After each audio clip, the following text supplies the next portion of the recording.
এই পুকুমারাও জ্বর হয়ে গেছে। আমার জ্বর হয়েছিল ঠিক আছে, আমি বড় কষ্ট সহ্য করে নেব। মেয়েটারও ওরও সর্দি ছিল, তাই যে ছোঁয়াচে ভাইরাল ফিভার এগুলো না ওরও হয়ে গেছে। দেখছি রাত 12টার সময় কি গা গরম, ওর পাশেই শুয়েছিলাম। ওর বাবা নেই, এখন হসপিটালে আছে। আর কি জ্বর ওষুধ খাওয়ালাম, আবার বলি জলপট্টি দেই, তা কিছু কাপড় পাইনি, একটু গামছাটা ছিঁড়ে নিয়ে আর মাথায় দিচ্ছি। জলপট্টিটা দিলে অনেকটা জ্বরটা নেমে যায়, ওই জন্যে দিচ্ছি। আর আমার কি কাশি হচ্ছে, সারা রাত কেসে কেসে মরছে। বাবু কিছুক্ষণ জলপট্টি দিল, দিয়ে বেচারি ও ঘুমিয়ে গেছে। 12টার সময় কি আর জেগে থাকে? মেয়েটার আবার শরীর খারাপ, আর ভালো লাগছে না, আর পাচ্ছি না সত্যি। উফ, দেখুন কি অবস্থা চোখ মুখের হয়েছে, শুকিয়ে গেছে। আর ছেলে মেয়ের কিছু হলে বেশি কষ্ট হয়, মনে হয় সারা রাত জেগে বসে থাকি। জ্বর কমলে তারপরে আবার শুতে পারবো, নাহলে শুতেই পারবো না বাবা। ঘুমিয়ে গেলে যদি আবার জ্বরটা বেড়ে যায়, বলি জ্বরটা কমলেই তারপরে শুভ। ওর বাবাকে ফোন করলাম, তা বললো ওষুধ একটা আছে ওর সিরাপ, তবুও একটা, আমি যে ওষুধটা খাচ্ছিলাম ওইটা মানে হাফটা দিয়েছি, হাফটা দিতে জ্বরটা অনেকটা কমে গেছে, তবু অনেকটা গরম হয়ে গেছে দেখি গাটা, ওই জন্য জলপট্টিটা দিচ্ছি। এই জ্বরে মানে অবস্থা খারাপ সকলের, এই জ্বরে মানে সবাইকে একেবারে কী বলবো, একেবারে অবস্থা খারাপ করে দিচ্ছে। কাশির সঙ্গে জ্বর, সর্দির সঙ্গে জ্বর, তো তারপর এই যে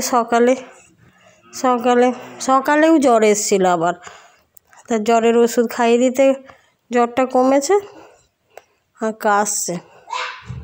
মুখ ধুয়ে ও সকালে ওঠার অভ্যেস, তো সকালে উঠে দেখছি মুখও ধুয়ে নিয়েছে।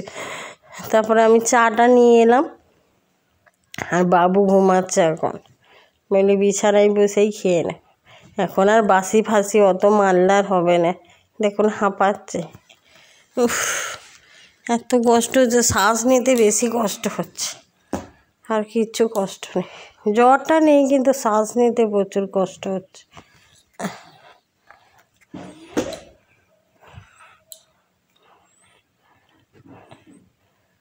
চা খাওয়া হয়ে গেছে, এবারে বলি চুলটা জোড়া হয়ে আছে, এই চুলের জন্য ঠান্ডাটা মানে কমছেই না। চুলটা ভাবছি ছোটো করেই কেটে দেবো, বেকার থাকে ছোটো ছোটো, অত ভালো দেখতে লাগার দরকার নেই।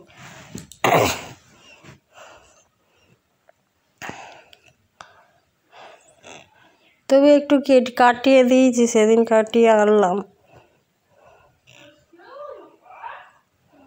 চুলটা বলি বেঁধে দিই,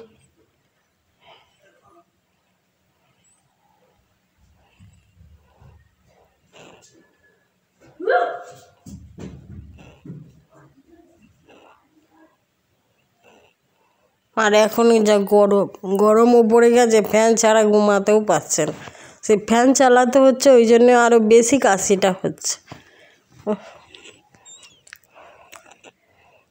দেখুন রোদের এটা আসছে বাইরে থেকে, ওই জন্য এরকম সাদা লাগছে।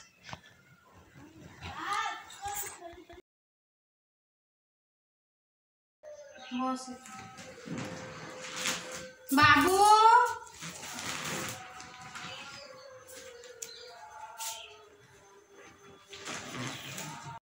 বাবু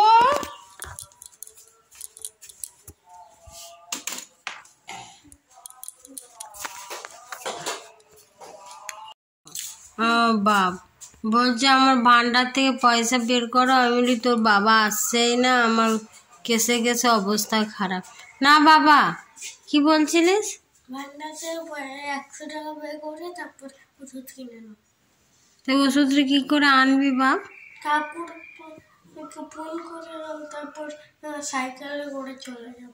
দেখছো কিরকম ছেলে আমার, ওই জলপট্টি দিয়ে দিচ্ছে, মাথায় হাত বুলিয়ে দিচ্ছে, কত সেবা করে আমার জ্বর হলে। আর বাবার তো কোনো পাত্তাই থাকে না, ও পরের পেশেন্ট দেখছে, আর ঘরের পেশেন্ট মরছে।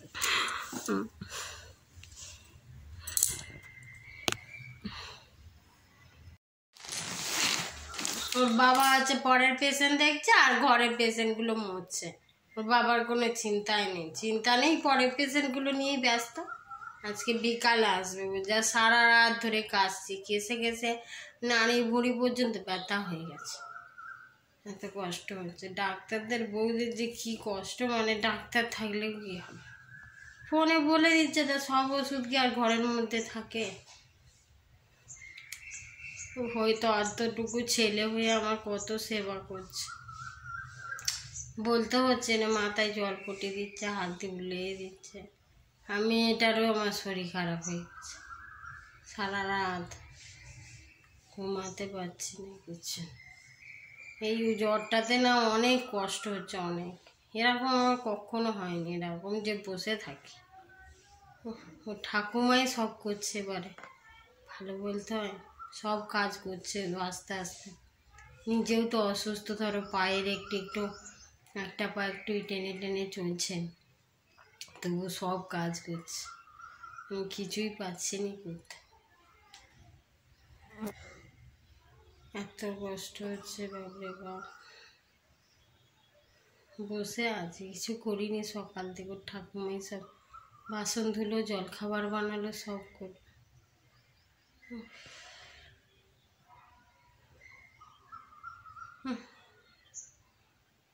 দেখুন চান করে নিয়ে পুরো হাঁপাচ্ছি, ওদের চান করালাম আর কি হাঁপাচ্ছি। খানিকক্ষণ শুয়েছিল, ঠাকুমায় ভাত পেরে দিতে বললাম, দিয়েছে। আর এই সিম্পল রান্না করি যে আজকে